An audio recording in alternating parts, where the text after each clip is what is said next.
Well, I figured I'd show you the how the fuel tank sits in the frame rail.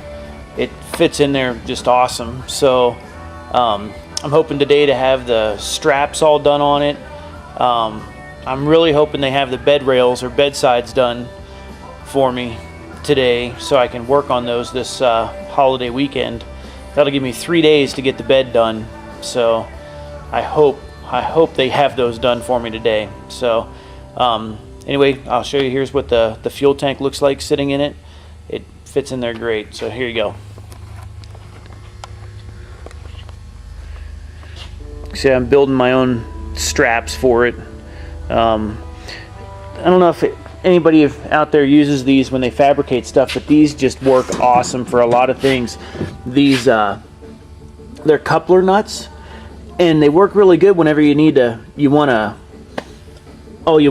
be able to bolt something to a frame rail or whatever, but you don't want to drill it and tap it, and you know the metal's too thin to really hold a bolt anyway if you were to tap it, and really no way to weld a nut on the backside. If you weld these onto a frame rail or something, they work really good for like securing brake lines and stuff like that. I use these things all the time.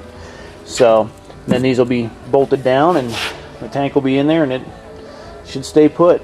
So a buddy of mine gave me this old tailgate. It's not nearly as old and vintage as the truck is, but it should work out pretty good. It's the width of it is a little too long, so I'm gonna have to cut it down on both sides, but I'll be able to still retain the top rail, and I'll cut it right about this seam right here, and that'll be the bottom of the tailgate. The tailgate, I'm not sure yet if I'm gonna make it functional as far as opening and closing.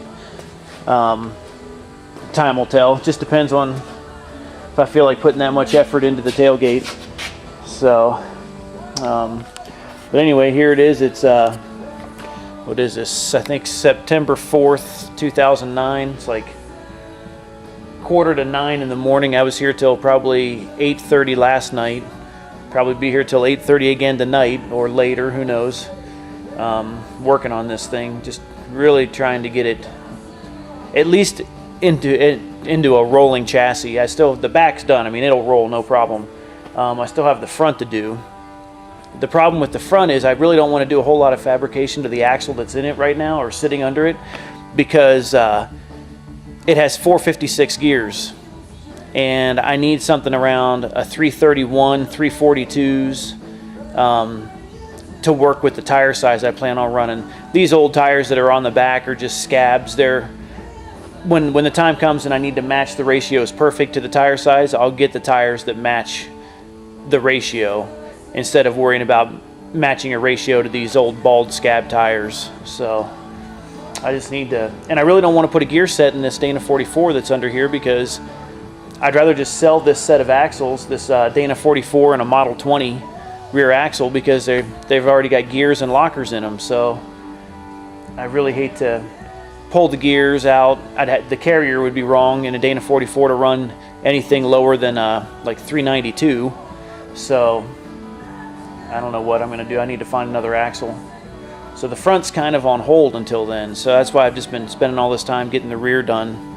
At least if I needed to tow it out of here, I could hook the front onto a tow truck and the rear end could roll, so I could move it if I had to.